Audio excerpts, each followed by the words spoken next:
यत्कृपातमहं वन्दे परमानन्दमाधवम् श्रीमदनगोपालं वृन्दारं पुरन्दरम् श्रीगोविन्दं प्रपद्येऽहं दीनानुग्रहकारकम् वन्दे मुकुन्दमरविन्ददलायताक्षम् कुन्देन्दुशङ्खदशनम् शिशुगोपवेशम् इन्द्रादिदेवगणवन्दितपादपीठम् वृन्दावनायमहं वसुदेवसूनम् नवजलधरवर्णं चम्पकोद्भासिकमम् विकसितनलिनाशयम् विस्फुरन्मन्दहास्यम् कनकरुचिदुकूलम् चारुबर्हावचूलम् कमपि निखिलसारम् नौमि गोपीकुमारम् वंशीविभूषितकरान्नयनीरदाभात् पीताम्बरादनुनबिम्बफलाधरोष्ठात् पूर्णेन्दुसुन्दरमुखादरविन्दनेत्रात् कृष्णात् परं किमपि तत्त्वमहं न जाने ध्यानाभ्यासवशीकृतेन मनसा तन्निर्गुणं निष्क्रियम् ज्योति किंचन योगिनो यदि परम पश्यन्ति पश्यन्तु ते अस्माकं तु तदेव लोचन चमत्काराय भूयाचरम् कालिन्दी पुलिनेषु यत्किमपि तन् नीलं महो धावति श्री राममय सब जग जानी करऊं प्रणाम जोरि जुगपानी। आप समस्त महानुभावों और देवियों के रूप में प्रकट भगवान के चरणों में नमस्कार।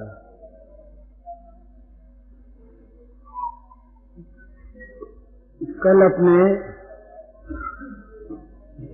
भक्ति के 5 रसों के संबंध में बात चली थी।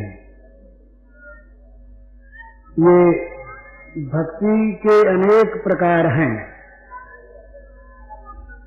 उनमें सभी श्रेष्ठ हैं।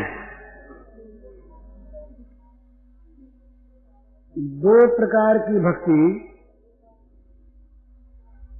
खास रूप से मानी जाती है। एक वैधी भक्ति, दूसरी रागात्मिका भक्ति। वैधी भक्ति में विधिवत भक्ति होती है, विधि पूर्वक भक्ति होती है। भगवान के साथ संपर्क रहता है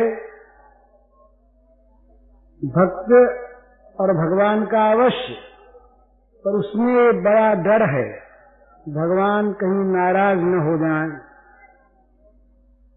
भगवान कहीं बुरा न मान लें। इस प्रकार से वैदिक भक्ति में जितना ध्यान नियमों का रहता है उतना ध्यान चित्त की रति का नहीं रहता। कोई नियम कहीं पर भी किसी प्रकार से भी टूट न जाए। तो वैदिक भक्ति बड़ी ऊंची है, परंतु वैदिक भक्ति में दूरी अधिक है। दूसरी भक्ति है रागात्मिका। भगवान के साथ कोई संबंध जोड़कर, भगवान के साथ किसी प्रकार का संबंध मानकर उस संबंध की जैसी आसक्ति होती है उस आसक्ति के अनुसार चित्त का भगवान में अनुरक्त हो जाना, ये है रागात्मिका भक्ति।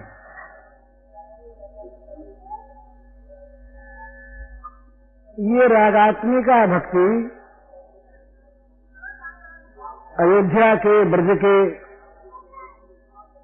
निवासियों में थी जिस समय भगवान का प्राकट्य था। द्वारिका वासियों में थी, मथुरा वासियों में थी, चित्रकूट निवासियों में थी। तो इसमें चार भाव हैं प्रधान: दास्य, सख्य, वात्सल्य और मधुर। पर इनमें पहला भाव जो है वो शांत भाव है। समझने के लिए दृष्टांत के रूप में कल अपनी बात हुई थी, सदाचार हो। सदाचार की सब भक्तियों में आवश्यकता है।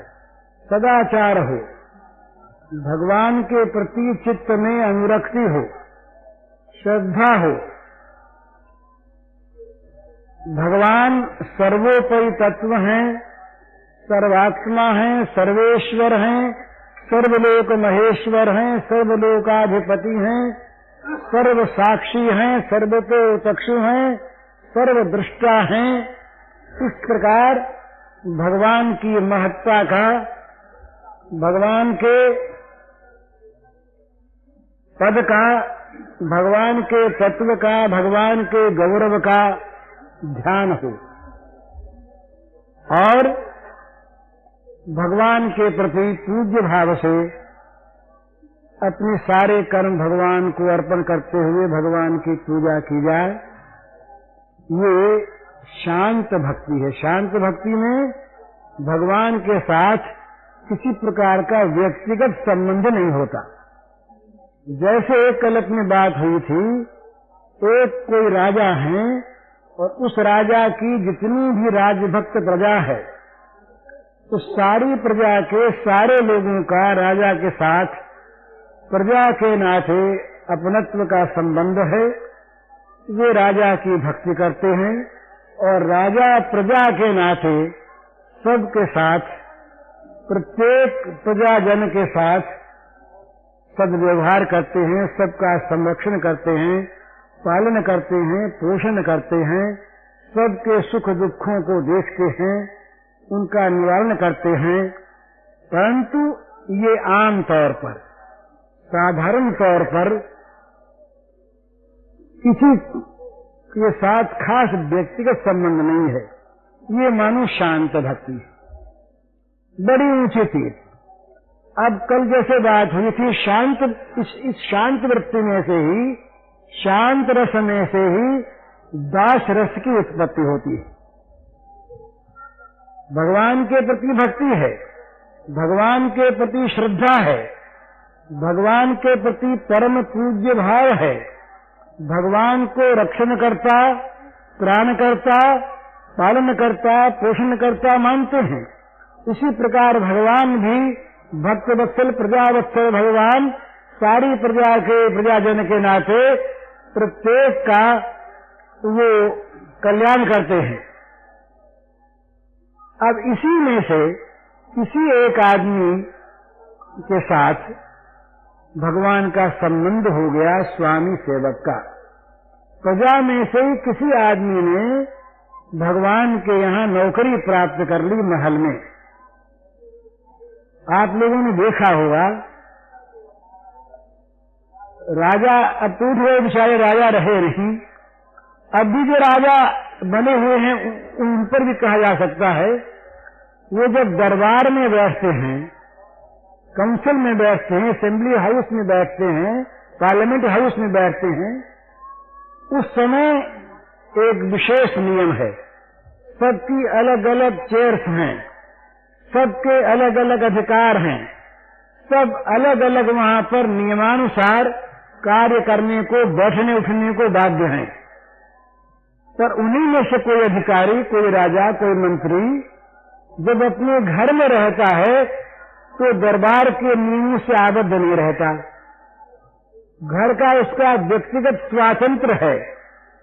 राज दरबार में राजकुमार भी आकर राजा की गोद में वैसे ही बैठ सकता जैसे घर में बैठता है। उसके लिए अलग आसन हो सकता है। वो राजकुमार जैसे घर में राजा के बदन पर चढ़कर नाच सकता है, उसका बेटा उसकी मूंछ पकड़ सकता है, दरबार में नहीं पकड़ सकता। दरबार में दरबारी पोशाक है, दरबार में दरबारी नियम है, दरबार में दरबार के अनुसार ही सबका बैठना उठना, अमुक पोशाक में आना, अमुक तरह से बैठना, ये आवश्यक होता है। घर में ये नियम नहीं। तो दरबार के जो नौकर हैं वो व्यक्तिगत नौकर की भांति व्यक्तिगत रूप से राजा की सेवा नहीं कर सकते, अधिक व्यवधान है। लेकिन जो घरेलू नौकर है, जिसका घर में सेवक स्वामी का संबंध हो गया, वो रात को सवेरे जब चाहे तब महाराज के पलंग के पास बैठ सकता है, उनके पग चंपी कर सकता है, उनको पानी हाथ से पिला सकता है, उसके कान में राजा कह सकते हैं अगर विश्वासी हो, देखो हमारा प्राइवेट काम है, तुम कर जाना। गुप्त बात भी अपनी विश्वासी नौकर को कह सकते हैं। माने शांत रस में किसी व्यक्ति के साथ भगवान का जो संबंध था, उसकी अपेक्षा दास रस में और समीपता आ गई।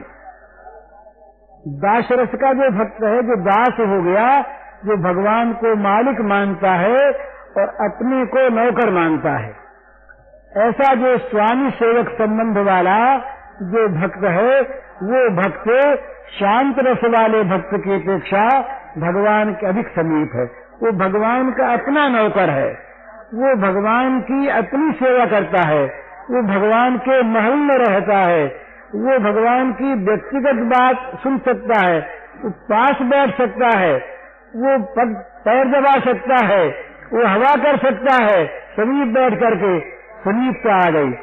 और वो जो विश्वास उसका बढ़ता है, क्यों तो मालिक अपना सारा काम उसे सौंप देते हैं, बड़ा विश्वास करते हैं। तो ये दास रस जो है, ये शांत रस की अपेक्षा अधिक निकट संबंध वाला, इसमें व्यक्तिगत संबंध हो गया। वो भगवान मेरे स्वामी, मैं उनका सेवक। अब ये संबंध भी परम पवित्र है और ये संबंध भी मिलना बड़ा मुश्किल है। हनुमान शरीफ है, महापुरुष इस संबंध को प्राप्त कर चुके थे। हनुमान जी के बारे में कई बात हो चुकी, दोहराने की आवश्यकता नहीं। इतनी बात कह देनी है कि स्वामी के, ये भगवान के जो सेवक भक्त होते हैं, भगवान को शिव मानकर, वे सेवा का पुरस्कार क्या चाहते हैं, इतनी बात जरा ध्यान में रखने की है। वे सेवा का पुरस्कार चाहते हैं, सेवा करने का अधिक से अधिक अवसर उन्हें मिल सके, इसके सिवा सेवा का मूल्य वो नहीं चाहते। अगर सेवा का मूल्य भगवान भी देना चाहते हैं तो भगवान को भी जरा कहीं रूखे शब्दों में भी कह देते कि महाराज ये दुकानदारी क्यों करते हैं। प्रहलाद ने कह दिया भगवान से, प्रहलाद से कहा भगवान ने कि तुम कुछ वर मांग लो, तो प्रहलाद ने कहा महाराज ये बलियों की सी बात क्यों करते हैं आप। सेवक, प्रभु का सेवक सेवा करके बदले में कुछ ले ले, वो तो सेवक नहीं है, वो तो वणिक है, व्यापार करने वाला। चीज दी बदले में ले लिया कुछ। न सभृत्य सवै वणिक, भागवत का ये शब्द, ये बात है, न सभृत्य सवै वणिक, वो तो भृत्य नहीं है, सेवक नहीं, वो तो बनिया है। चीज दे दी, सेवा दी, बदले में कीमत ले ली, तो वो सेवक नहीं। सेवक वो है जो बदले में कुछ भी लेना न चाहे, वो सेवक। तो ये बात इस दास्य भक्ति में सबसे अधिक ध्यान में रखने की है कि भगवान का दास, वो दास भक्त जो है, वो केवल यही चाहता है कि मुझे सेवा का सुअवसर अधिक से अधिक मिलता रहे और सेवा करने की मेरी शक्ति अधिक से अधिक बढ़ती रहे। मैं कभी सेवा करके तृप्त हूँ ही नहीं, बस सेवामय मेरा जीवन हो जाए, कुछ नहीं चाहिए। आप लोगों का बहुत बार सुना हुआ दृष्टांत होगा, जब ये भगवान राघवेंद्र राजगद्दी पर आसीन हो गए, सारा काम संपन्न हो गया। अब काम आया एक, जितने भी सेवक थे, सेना में सहायता करने वाले जो जो वहां आए थे प्रमुख, उन सबको पुरस्कार वितरण करना है। राम जी ने स्वयं प्रस्ताव किया कि मेरे सेवकों को इनाम बांटना है। सारे सेवकों की सूची बन गई, लाखों सेवक, सबके योग्य वस्त्र आभूषण मणि रत्न माला जो कुछ भी, सब चीजें एकत्र हो गईं और सबके लिए नियुक्त हो गए लोग, किसको इनाम कौन देंगे। तो महान बड़ा ऊंचे से ऊंचा कुल दरबार, वहां सारे काम नियमानुकूल, बड़ी डिसिप्लिन बरती जाती है, सब काम ठीक नियमानुसार सबको इनाम बंटने लगा। सारा दरबार लगा है और इस दरबार को देखने के लिए ये आज महान महोत्सव है। अवध में करोड़ों करोड़ों व्यक्ति वहां पर उपस्थित है। दरबार में दूर दूर के लोग आए हैं, सेठ साहूकार लोग हैं, सामंत सरदार लोग हैं, सेनापति लोग हैं, विद्वान ऋषिगण हैं, विदुषियां हैं, अलग एक और महिलाओं के लिए सुंदर प्रबंध है। आज देखना है कि राम का इनाम किन किन को मिलता है। सब लोग इनाम पाने के लिए समुत्सुक हैं। अब कि हमारा नाम आवेगा, अब कि हमारा नाम आवेगा, और कहीं हमको राम जी ने अपने हाथ से इनाम दिया तो हम निहाल हो जाएंगे। देखा होगा आपने, जब कहीं इनाम बढ़ता है किसी उत्सव में, तो इनाम पाने वाले आ जाके मुंह निकालते हैं कि हमारा नाम आया, अब की आवेगा, तो नाम आज उसकी चर्च जाते हैं, बड़ा सुख मिलता है। इस प्रकार इनाम बंटेगा। बांटने वाले बहुत, लेने वाले बहुत, बट गया इनाम, सारा इनाम बंट चुका।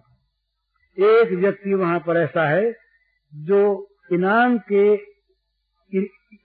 के इस प्रपंच से सर्वथा अलग है, बैठा वहीं पर है, पर इनाम बंट रहा है इसका उसे पता नहीं, कौन ले रहा है इससे इसका उसे पता नहीं।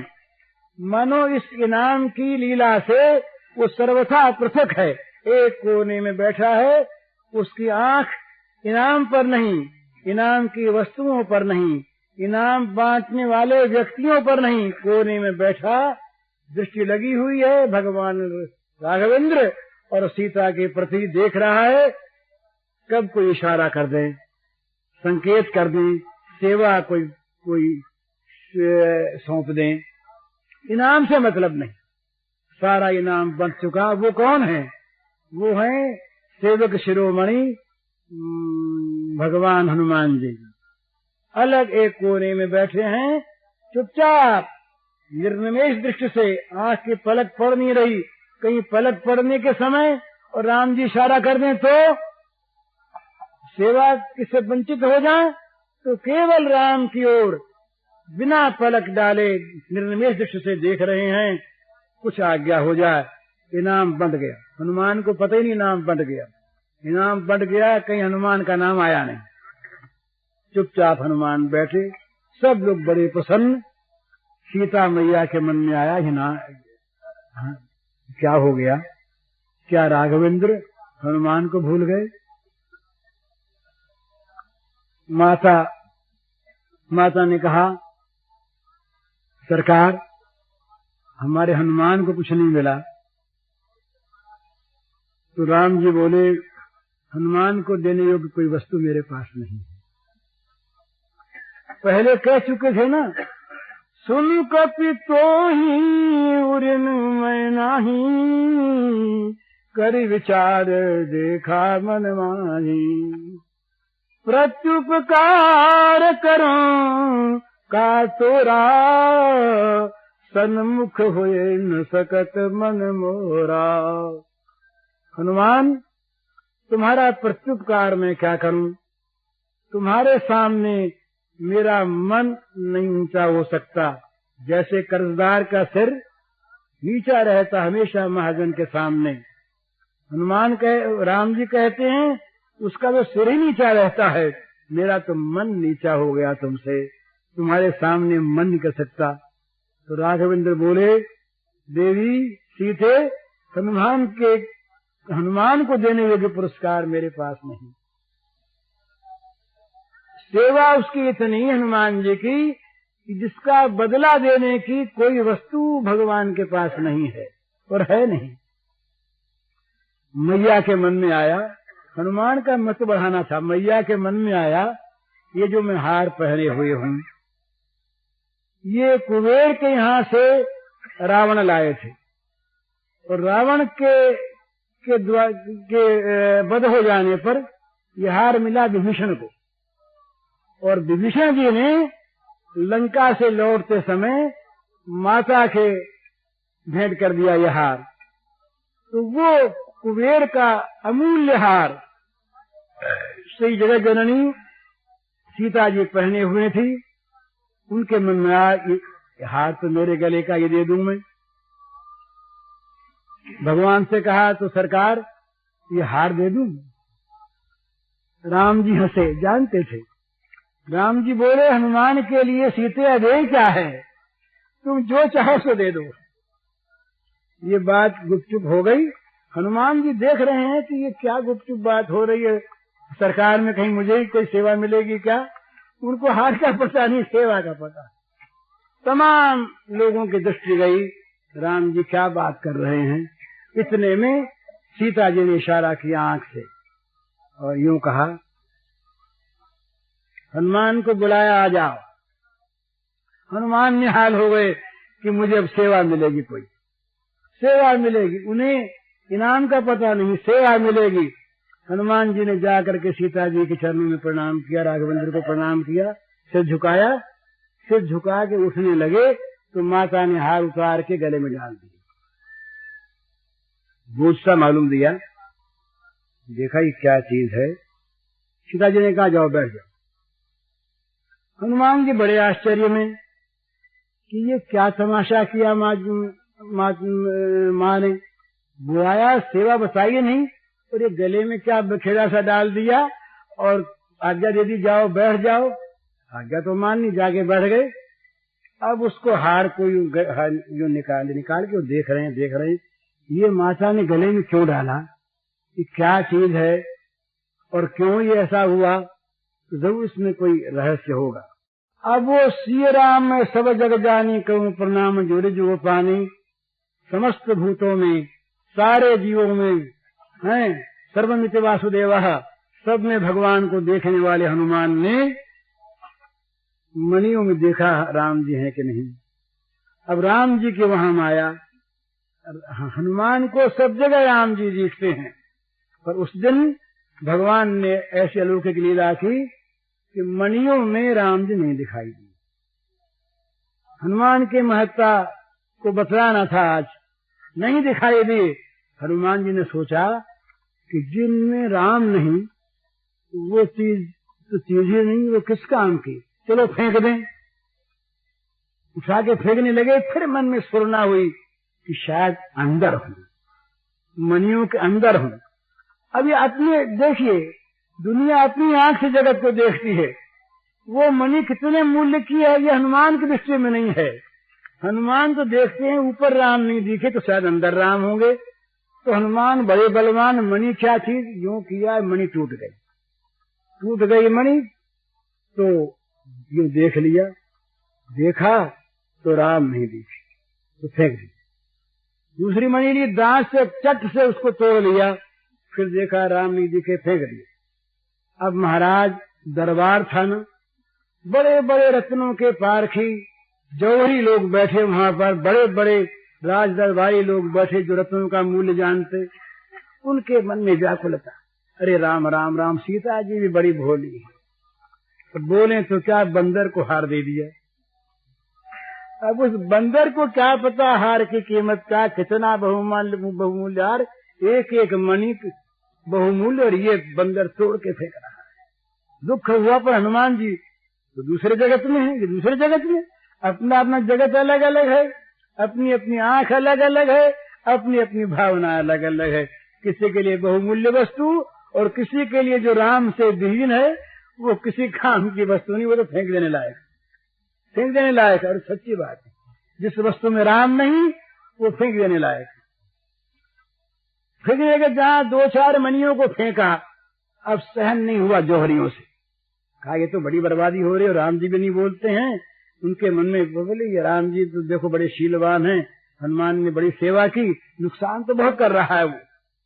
पर राम जी अब क्या बोले, नुकसान सह लेते हैं, सेवक की बात मान लेते हैं। और सीता जी तो भोली है, और लक्ष्मण वगैरह राम के बिना बोलने वाले नहीं, वो शीलवान है। तो हम लोग कैसे रहे, जोहरी इतने बैठे, हमारे सामने नुकसान हो जाए, कैसे रहे। एक जोहरी ने कहा, हनुमान जी महाराज क्या कर रहे हैं। हनुमान जी अपना तोड़े फेंके, तोड़े फेंके, तोड़े फेंके। अरे महाराज क्या कर रहे हैं हनुमान जी। तब आगे बोले क्या पूछते हो। बोले आप कर क्या रहे हैं। बोले मैं तो देखता हूं इसमें इनमें राम है कि नहीं। अब इस तत्व को न जानने वाले जौहरी बेचारे, वो उन्होंने समझा कि बड़ा बेवकूफ है। अरे राम तो सामने बैठे हैं, कहीं उस मणि में राम रहते हैं क्या। मूर्खता की बात। बोले महाराज कहीं मणि में भी राम रहते हैं। बोला राम सब जगह रहते हैं, ऐसा कोई स्थान नहीं जहाँ राम नहीं, और जहाँ राम नहीं वो किसी काम की चीज नहीं। अब जौहरी झल आ गए। एक जौहरी उसके मुंह से निकल गया, निकलती ही तो लक्ष्मण जी ने कहा कि अरे क्या किया, चुप रहो चुप रहो। तो निकल गई बात, जौहरी ने कह दिया तो फिर महाराज आप हृदय में भी होंगे भगवान, आप हृदय में भी राम होंगे। हनुमान जी ने कहा है, चीर दिया हृदय। चीरते ही लोगों ने देखा कि जो सीताराम सिंहासनासीन है वो यहाँ विराजमान है। बोल सियावर रामचंद्र की। विराजमान यहाँ पर हैं। लोग देखकर चकित हो गए कि भाई हनुमान सच का, जौहरियों का सिर नीचा हो गया। लक्ष्मण ने कहा नालायकों, मैंने कहा था पहले मत बोलो। बोल उठे तुम लोग हैं, पर बोल उठे से बोल उठे। वो हृदय का घाव तो तत्काल भरी गया, वो तो राम अंदर राम बाहर। लोगों ने देख लिया ये सेवक ऐसा होना चाहिए, ये दास्य भक्ति, दास्य भक्ति, स्वामी का इतना समीपस्थ, इतना समीपस्थ कि हनुमान से गुप्त से गुप्त चीज जब जाने लगे। हनुमान राम जी भेजने खोज के लिए कि तमाम दिशाओं में बंदर जाएं, वो सीता की खोज करके लावें।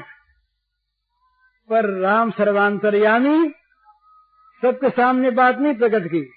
हनुमान से भी खुलकर नहीं कहा, पर कहा देखो हनुमान, ये अंगूठी दे देना भला।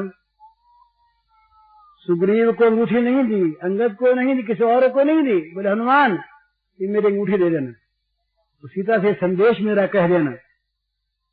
हनुमान को सौंपा गया, तो हनुमान के द्वारा वो काम हुआ। इतने अंतरंग भक्त हनुमान। पर हनुमान ने बदला क्या चाहा।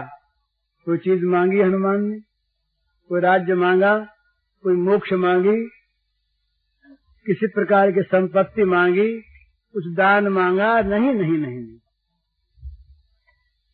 बस इस सेवा से मैं कभी मुक्त न हूँ। इस सेवा मुझे निरंतर, मेरी ये सेवा स्वीकार करते रहे भगवान। जन्म जन्मांतर, युग युगांतर में, काल कालांतर में राम मेरी सेवा स्वीकार करें, ये हनुमान ने मांगा। ये दास्य भक्ति। संक्षेप में मैं कह रहा हूं, नहीं तो एक एक भक्ति पर बहुत बहुत बातें कही जा सकती है। कभी हुआ तो विस्तार से होगा।